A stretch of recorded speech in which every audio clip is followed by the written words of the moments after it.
네. 그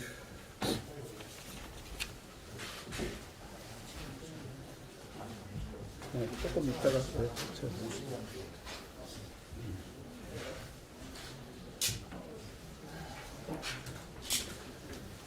좋으셨네.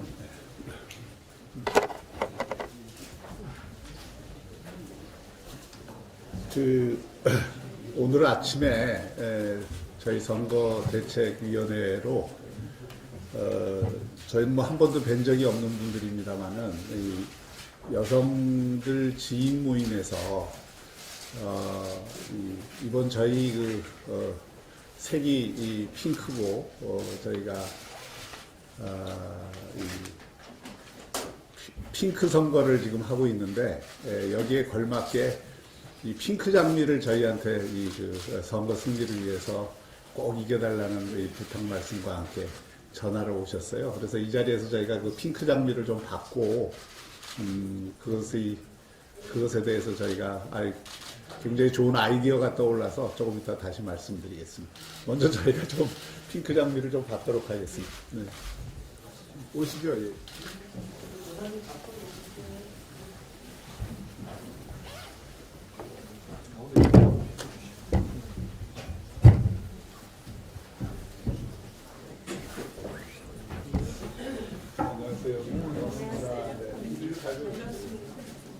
저기 가운데서 맡겠습니다. 위원장님 대체해 보십시오.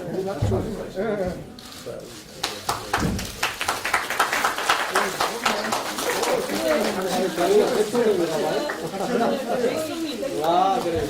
근데 이것들이 좋네.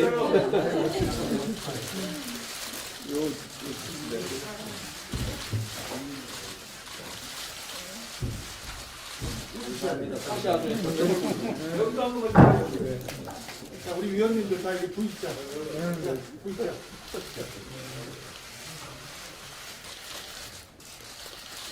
감사합니다. 또 한 송이씩을 나눠드리죠. 이렇게 한 송이씩 나눠드리죠. 직접 나눠드리시죠. 우리 정병국 위원장님한테. 네, 유권자한테 나눠드리고 싶었습니다.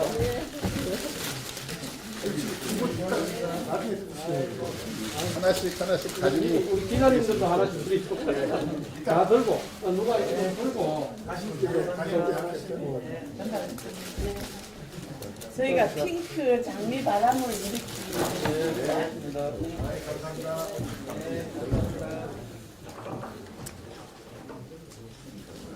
예, 잠깐만 한 말씀 하시고 가시죠. 마이크에 있는데. 다 드리시고.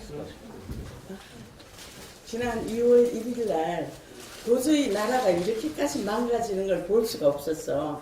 우리 여고 동창들이 모였습니다. 우리 여성들이 이 나라를 한번 바꿔봐야 되겠다. 도저히 여기서는 이렇게 하고는 계속 지속적인 평화로운 생활을 할 수가 없겠다. 이런 결의에 의해서 저희들이 열심히 자유우파 정당인 미래통합당을 지지하기로 결의했습니다. 이상입니다. 고맙습니다. 감사합니다.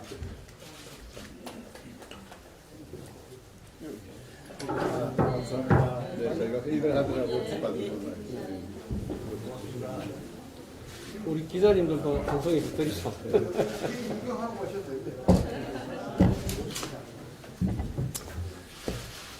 저희가 생각하지 못한 아이디어였는데 우리 미래통합당이 이번 선거를 통해서 세상을 바꾸고자 합니다. 그리고 지난 문재인 정권 3년의 실정을 바꾸고자 합니다. 또 그것을 통해서 대한민국을 바꾸고자 합니다. 이 바꾼다는 의미를 담아서 저희는 이번 선거를 핑크 선거혁명으로 하겠다. 또 핑크 장미 혁명을 이루겠다 하는 의지를 다지는 계기로 삼겠습니다. 이번 선거에서 지금 우리 시민들, 여성 시민들이 주신 말씀처럼 반드시 세상을 바꾸고 문재인 정권의 실정을 바꾸고 대한민국을 바꿀 수 있는 그런 핑크 장미 혁명으로 이번 선거를 치르겠다는 말씀을 드립니다. 어제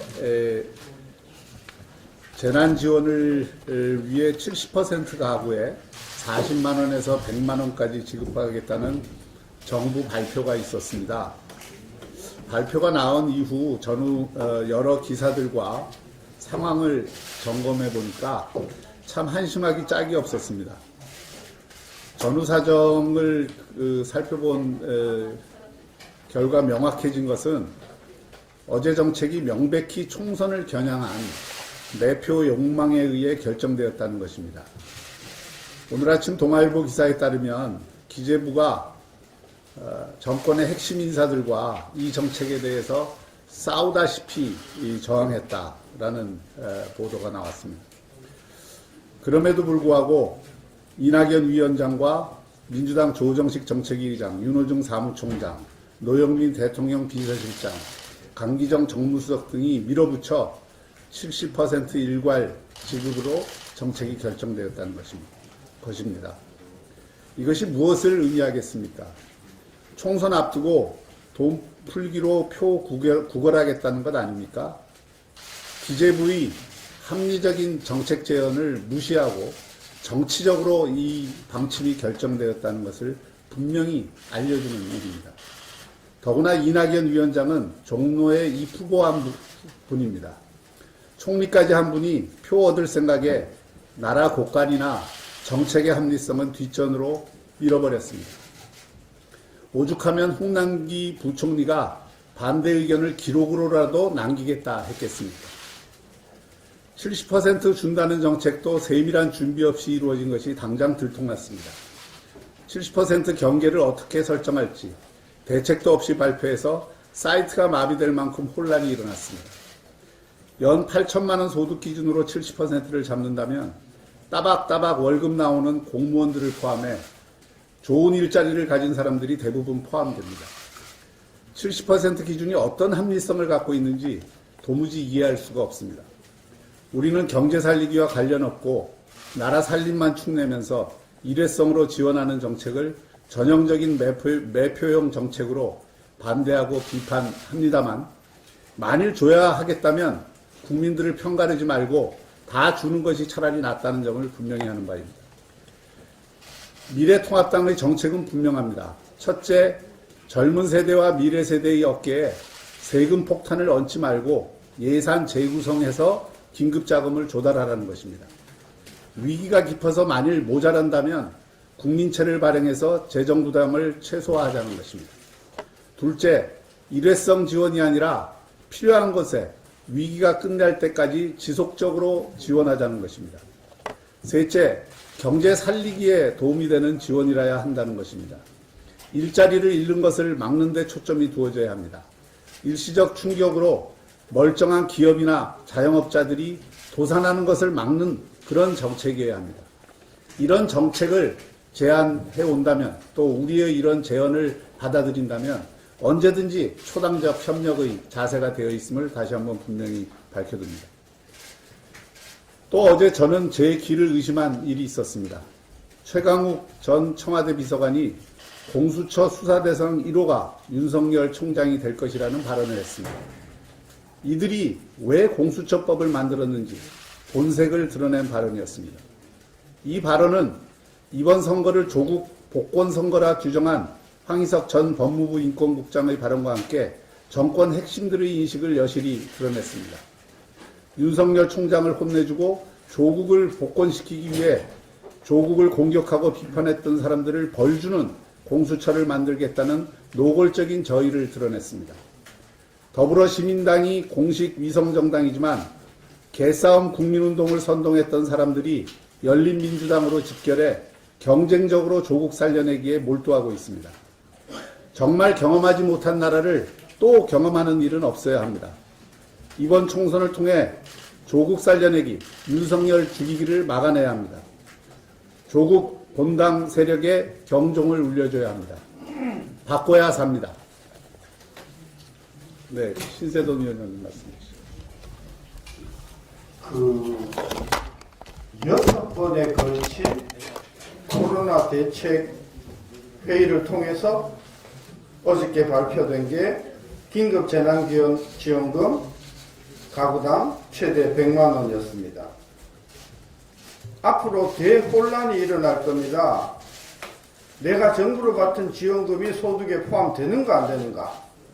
나는 70% 하위 소득에 포함이 되는가 안 되는가? 예금 소득을 집어넣을 것인가 말 것인가? 어마어마한 혼란에 대해서 사전 준비도 없이 정부는 불쑥 발표를 한 것입니다. 다시 한번 밝혀듭니다. 미래통합당의 재난 지원 기준은 작년 1, 3월 기준, 금년 1, 4월 매출이면 매출, 소득이면 소득, 작년에 비해서 얼마만큼 떨어졌는가? 그 떨어진 것을 100% 보존한다 라고 하는 것이 기본 원칙임을 다시 한번 밝혀둡니다. 따라서 소득이 많이 줄어드신 분들은 많이 지원을 받을 것이고, 소득이 거의 줄지 않으신 분은 그만큼 지원 규모가 줄어드는 이런 제도임을 분명하게 우리 이해해 주셨으면 좋겠습니다. 정부는 필요한 재원 구조는 뼈를 깎는 세출 구조 조정을 통해 마련하겠다고 했습니다. 이것이 바로 이틀 전 김종인 총괄선대위원장께서 바로 제시하신 예산 재조정입니다. 곧바로 뺏기셨습니다. 정부가. 그렇습니다. 코로나19 재난을 극복하기 위해서는 누구보다도 먼저 정부가 나서서 과감히 뼈를 깎으셔야 합니다. 구조만 깎아서는 안 됩니다. 더 많이 깎으셔야 합니다. 잘 깎으면 100조 정도는 깎을 수 있다는 것이 미래통합당의 근본 생각입니다. 홍남기 부총리는 추가적인 감세는 없다고 하셨습니다. 지금 국민들이 얼마나 많은 세부담에 고통을 당하고 계신지 전혀 모르는 말씀이십니다. 건강보험료가 40만원, 50만원, 70만원, 80만원 넘어가는 분들이 굉장히 많습니다. 종합부동산세가 로켓과 같은 속도로 올라가고 있습니다. 재산세가 급격하게 증가하고 있습니다. 전기세도 올라갑니다. 대한민국 정당한 국민의 세부담이 너무 과중합니다. 그래서 우리 국민들이 말씀이 정말 못 살겠다, 가라오자, 정말 바꿔야겠다 하는 아우성이 일어나는 것입니다. 앞으로 항공산업, 유통산업, 여행산업, 관광산업, 호텔산업, 많은 산업이 영업이 어려워서 지금 경영난을 겪고 있는 것으로 듣고 있습니다. 앞으로 이런 부분에 굉장한 연쇄 도산이 나타날 것이 분명하다고 생각합니다. 그래서 우리 미래통합당은 거기에 대비해서 100조 규모의 재정이 아니라 금융을 통해서 연쇄 도산을 막기 위한 긴급 금융지원 방안을 어제 발표했던 것입니다. 결과적으로 미래통합당은 황교안 당대표의 국민철을 통한 40조, 김종인 위원장의 예산 재조정을 통한 100조, 그리고 연쇄 부도를 막기 위한 금융지원 100조, 합해서 240조의 코로나19 대응 정책을 발표한 바 있습니다.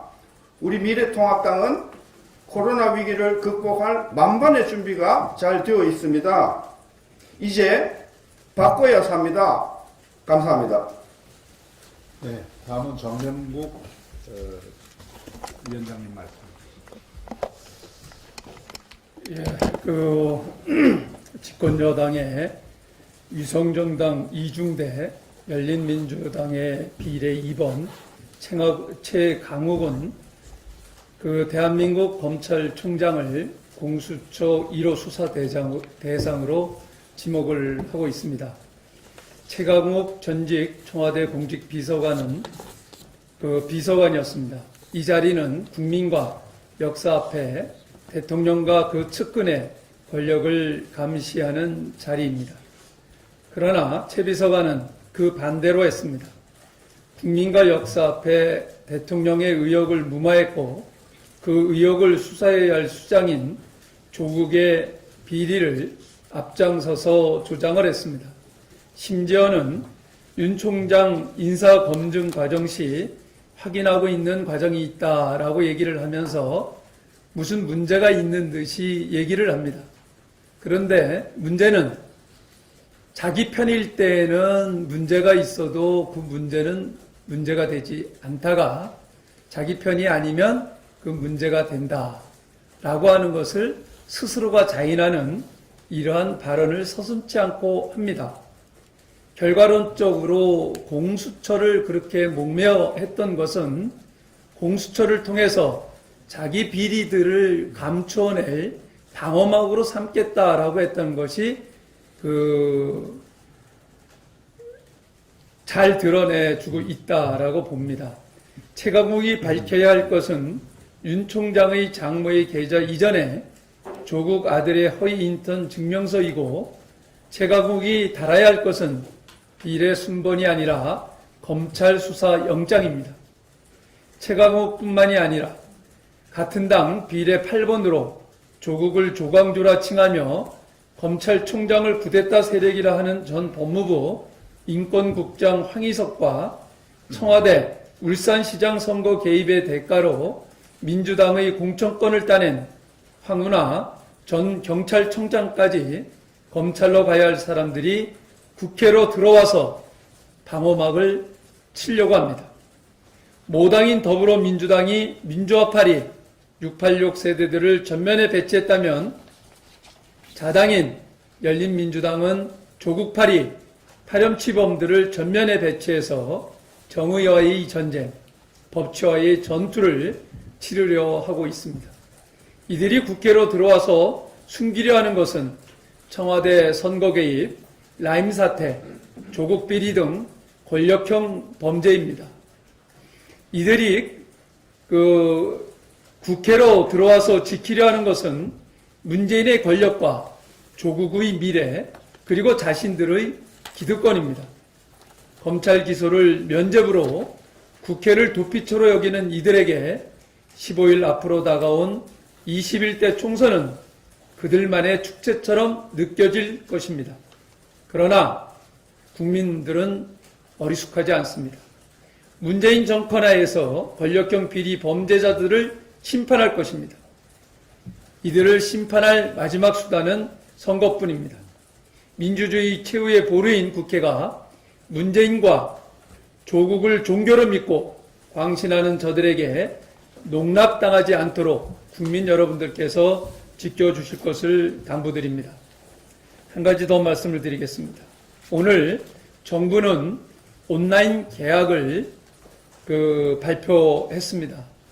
온라인 개학이 되려고 하면 학교는 녹화 장비를 비롯한 온라인 학교방이 구비가 되어 있어야 되고 선생님은 영상 강의안이 준비가 되어 있어야 됩니다. 학생은 태블릿 PC나 스마트폰과 같이 플랫폼을 가지고 있어야 됩니다. 그러나 어느 것 하나 준비되어 있지 않은 상황 속에서 그냥 온라인 개학만 발표한 정부 당국이 무책임하기 짝이 없습니다. 코로나가 시작되면서 개학이 연기되는 그 시점은 이미 이 코로나 전국이 장기화될 것이다라고 하는 것은 누구나 다 알고 있었습니다. 그러나 이것에 대한 대비가 전혀 없다라는 것입니다. 현장의 교사들을 만나서 얘기를 들어보니 쌍방향 수업을 할 수 있는 준비가 되어 있는 것은 단 1% 되어 있지 않다. 그리고 영상 강의안도 어떻게 준비를 해야 될지 그것을 준비하기엔 시스템이 전혀 준비가 되어 있지 않다. 지금 답답하기 그지없다라고 얘기를 합니다. 이렇게 온라인 강의를 개학을 하게 됐을 때 저학년에 대한 지도는 어떻게 할 것이며 하는 부분에 대한 아무러한 준비가 되어 있지 않습니다. 교사가 녹화한 강의를 학생들이 듣는 것에서 그친다라고 하면 그냥 학생들로 하여금 온라인에서 검색을 해서 하라고 하면 됩니다. 저는 차제에 이 교육 시스템을 완전히 바꿔야 된다라고 생각을 합니다. 지금과 같이 강의실에서의 주입식 교육이 아니라 프로젝트별 교육으로 전환할 수 있는 좋은 기회다, 이렇게 생각을 합니다. 온라인이라고 하는 것을 기재를 통해서 일방적으로 강의를 하려고 하지 말고 학생들에게 학년별 맞춤형 프로젝트를 제시를 해주고 그 프로젝트를 수행하는 과정 속에서 문제점이 있을 때 온라인을 통해서 또는 문자를 통해서 전화를 통해서 선생님하고 쌍방향 소통을 하면서 질의응답이 가능할 수 있게끔 전환을 하게 된다라고 하면 저는 이번에 이러한 코로나로 인한 어려운 교육 여건을 새로운 교육의 패러다임을 바꿀 수 있는 계기로 전환할 수 있는 좋은 계기가 될 수가 있다. 이러한 관점에서 정부는 늘상 과거에 하던 방식대로 머물러서 그대로 답습하려고 하지 말고 발상의 전환을 했으면 좋겠다 하는 것을 제안을 하면서 이 일방적인 온라인 계약 다시 한번 점검해 주시기 바랍니다. 네, 감사합니다. 네, 임진복 총괄선거대책본. 국민 여러분, 이번 선거 무능한 정부 바꿔야 국가도 국민도 살 수 있습니다. 저는 오늘 21대 국회의원 선거 재국민투표에 관해서 말씀을 드리겠습니다. 내일부터 6일까지 진행되는 재국민투표가 정말 큰 문제가 계속 발생하고 있습니다. 그러나 선관위가 어제까지 총 40개국 65개 공간의 선거 사무를 중단하기로 결정함으로써 벌써 8만여 명이 넘는 국민들이 투표에 참여하지 못하게 되었습니다. 국내와 달리 복잡한 절차를 감수하더라도 선거에 참여하고자 했던 재국민들 중 거의 절반에 가까운 46.8%가 투표권을 박탈당하고 만 것입니다. 이례없는 세계적인 코로나 사태로 인해 재선거 실시에 어려움이 생길 것이라는 것은 이미 예상되은 바가 있습니다. 특히 제가 지난 11월 열린 행정안전위 전체 회의에서 이러한 우려와 걱정이 쏟아냈으나 행안부와 선관위는 논의한 부분이 아예 없다고 그때 이야기를 했습니다. 외교부 또한 고민하고 있다라는 거칠의 말만 했습니다. 정말 안이한 답변을 내놓았을 뿐이었습니다. 드라이브 스루 투표, 우편 투표, 공간에서의 개표 등 여러 가지 방안이 제시되었지만은 소기의 경읽기는 마찬가지였습니다. 저 역시 그 자리에서 정부가 할 수 있는 최대한의 노력을 해달라고 호소했던 한 사람입니다. 아직도 대책이 나오지 않는 사항에 분통을 터뜨리지 않을 수가 없습니다. 게다가 선관위는 내일부터 6일까지 예정된 재선거 기간 중에 추가 중지국가가 발생할 수도 있다라고 밝혀서 동포사회에 큰 혼란이 생기고 있습니다. 향후 일본, 중국 등 교민이 많은 국가가 포함이 된다면 이번 재동포 선거는 아예 없어지는 것이 아닌가라는 우려를 낳고 있습니다. 거주 국가별로 투표 가능 여부가 달라지는 사항인데 대체 그 기준 또한 무엇인지 아무도 명확하게 설명을 하고 있지 못하고 있습니다. 코로나 팬데믹은 전 세계를 강타하고 있는데 선관위는 대체 어떠한 방안과 대책을 강구하고 있으며 선거 사무 중단의 기준은 무엇이며 국민 앞에 저는 마땅히 설명해야 할 것이라고 봅니다. 그리고 행정안전부, 선관위, 외교부는 3주에 가까운 시간을 대책 없이 허비해버린 것에 대해서 응분을 책임을 져야 할 것이고 저희 당도 이 사건에 대해서 결코 자시하지 않을 것을 엄중하게 경고하는 바입니다. 아울러 남은 기간 동안 재국민들의 투표권 보장을 위해 모든 방안을 강구해 주시기를 강력히 촉구합니다. 이상입니다. 다음은 조성은 홍보담당 공동상대 부위원장.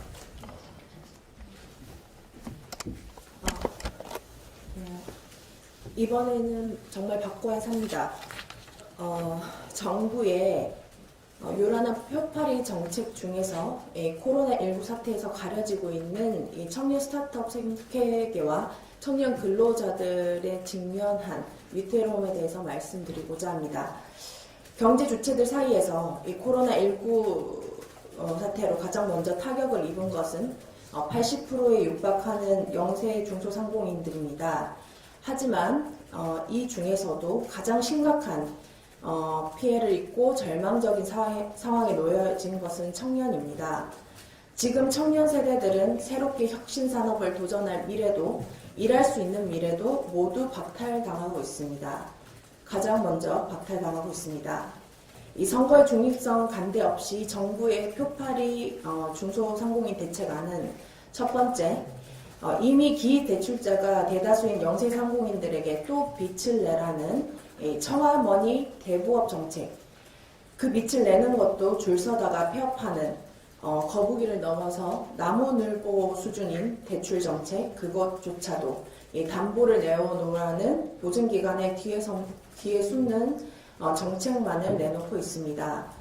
특히나 표가 되지 않는다고 생각하는 청년 스타트업대에서는 그동안 10수년 노력해왔던 이 스타트업 생태계가 흔들릴 정도로 위협받고 있지만 총선 직전에 한 달 살이 표파리에 집중된 이 정부 대책들은 이 창조 스타트업 사업 생태계가 고사되는 것을 방조하는 지경에 이르렀습니다. 코로나19 피해로 매출이 줄어든 스타트업이 대다수고 건강한 투자 유치로 자라나던 이 혁신 기업들은 위축되고 심각한 자금난을 겪고 있습니다만 정작 업력이 적은 스타트업들이 전혀 맞지 않는 대출 기준이 적용되어서 후순위로 밀려나거나 아예 지원을 받을 수 없는 상황에 놓여져 있습니다. 이 청년 일자리 문제는 더더욱 심각한 것이 가장 고용이 안정적이어야만 이 미래를 설계할 수 있는 청년들은 겨우겨우 낙타가 바늘 구멍 통과하듯이 일자리를 구했어도 정작 가장 위태로울 때 가장 먼저 해고되는 것이 바로 청년입니다. 특히나 사회적 거리두기, 자발적 혹은 권고적 감금 상태에 놓여진 이 상황에서 대학생들과 청년들은 대학교나 알바, 일 못하고 집에 있고 또 월세는 월세대로 나가는 이중고를 겪고 있습니다. 이 정부의 코로나19 실직, 근로대책 수립이 엉망진창인 상황에서 이 순간 지금 모든 미래를 빼앗기는 것은 바로 청년들입니다. 정부에 촉구합니다. 중앙정부는 코로나19 스타트업 도산 대책을 세워서 실질적인 투자 규모를 인위적이라도 늘리고 공적 영역에서 모태펀드 확대 등을 통해서 스타트업 사업 생태계가 더 이상 무너지지 않고 원활해질 수 있도록 모든 역량을 투입하는 것을 요청드립니다. 두 번째, 중앙정부와 지자체 및 권역별 고용노동부들은 근로지원금을 사업주들에게 주지 말고 직접 근로자에게 지원하셨으면 좋겠습니다. 사실 임대료 내기도 벅찬 이 사업주들에게 지급할 경우 청년들은 사실 그 근로지원금들을 보지도 못하고 허구적인 지원 정책이 될 우려가 매우 큰 상황입니다. 다시 한번 간절히 당과 정부에게 요청드립니다. 청년 스타트업과 청년 근로자가 무너지면 이 미래 경제가 완벽하게 무너지는 것입니다. 추가적으로 미래통합당은 이들을 위한 총선 공약 및 대책들을 발표하겠습니다. 이상입니다. 네, 감사합니다. 오늘 공개회의는 이상으로 마치도록 하겠습니다. 비공개로 전환.